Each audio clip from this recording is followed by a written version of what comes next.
if you decide you want to shadow a news anchor at a news network, how do you get access to that person, and how do you convince them to allow you to spend a day in the station there? I'm thinking of one of our most famous shadowing episodes. A woman named Sue Simmons, I'm going back about 15 years now, maybe 17 or 18, was the hottest news anchor in New York City. She'd come from Atlanta, I believe, and she started out at $5 or $6 million a year, and everybody was dazzled by Sue Simmons there. And one girl came to me and said, "You wanted to shadow Sue Simmons?"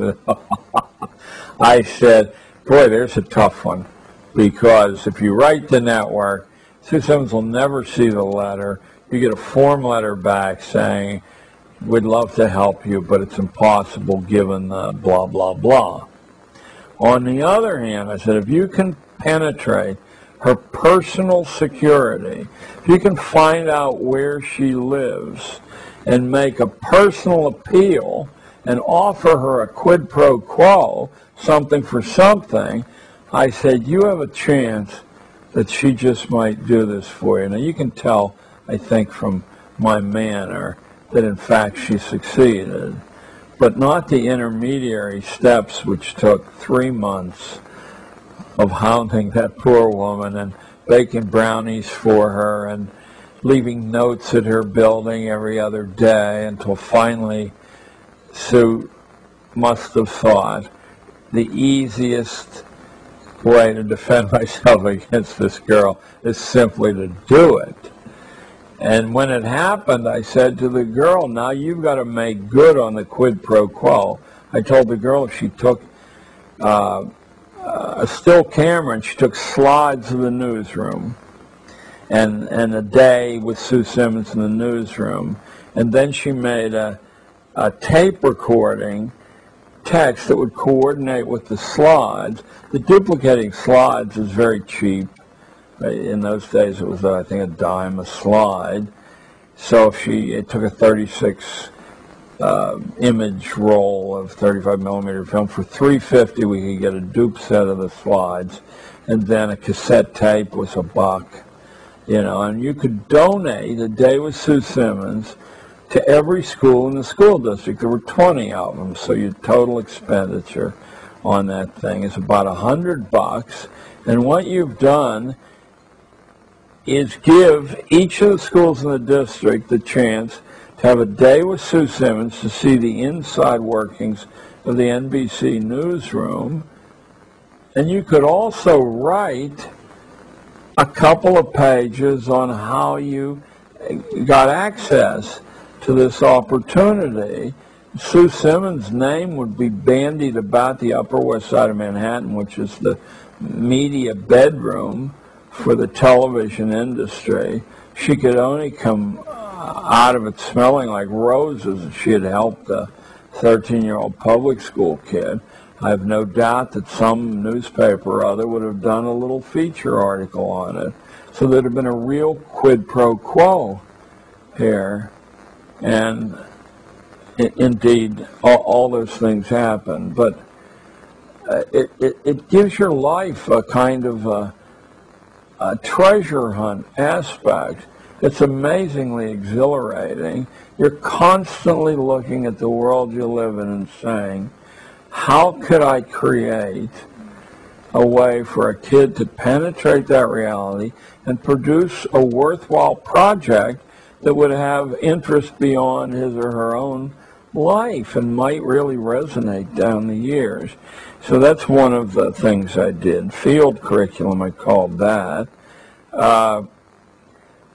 I realized that the lack of responsibility in these kids' lives was leading to a lot of the pathologies that I saw. Not to be useful is to be useless. That's not just a play on words. It's true. You either have a function or you don't. You either have a function that's real, or you have a phony function copying notes off a blackboard, or pretending that embedding yourself in this institution for 12 years is the only and best way you can develop your mind. That's nonsense, and we all know that. So I looked for ways to bring this about. The next thing and the way I discovered was apprenticeships. I rediscovered the wheel, what had been the staple of Western education, and probably Eastern too, for that matter, for millennia, apprenticing yourself to somebody who knows how to do something. Now, certainly I didn't have the power or the inclination to assign a kid for a year, but to assign a kid 1 day a week for a year, which adds up to 40 days out of the school year, or 8 school weeks, I thought was a fair exchange. And for those kids who were too emotionally inadequate to do that, I conceived of the 1, 2, or 3 day apprenticeship, where someone would take the kid in and let the kid see what the nature of that, whatever that business or specialty was, and explain to the kid how decisions were made in exchange for some service. I would tell the kids, if you just take and go away, you're not only a nasty human being there, this really won't stick with you. You always have to come to somebody with a quid pro quo in mind and say, if you'll do this for me, I'll do this for you. And of course, kids will always say to you, kids can't do anything. But in fact, there are many things they can do, among which I'd say the principal value is just to ask penetrating questions of an older person. Because all of us like to lay our lives out in the air so that other people can live schematically what we went through. Everyone loves to do that. It defines us. The next thing I did, but only for a few kids, maybe 5 a year, because it's much more difficult than an apprenticeship. You'll find that getting a short-term apprenticeship is very, very easy to do, much easier than you imagine. But getting a mentorship where there's like a family exchange, like someone steps in as a godfather or something, and for regular times each week, there's an intense personal relationship. These are much, much harder because the person committing to them will be aware that this isn't just something I can do with my left hand.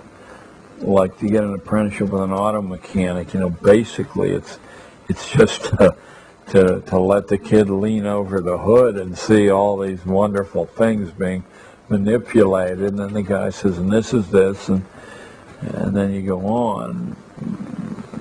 But to open yourself the way a mentorship, but it's worth trying, because those are transformational experiences.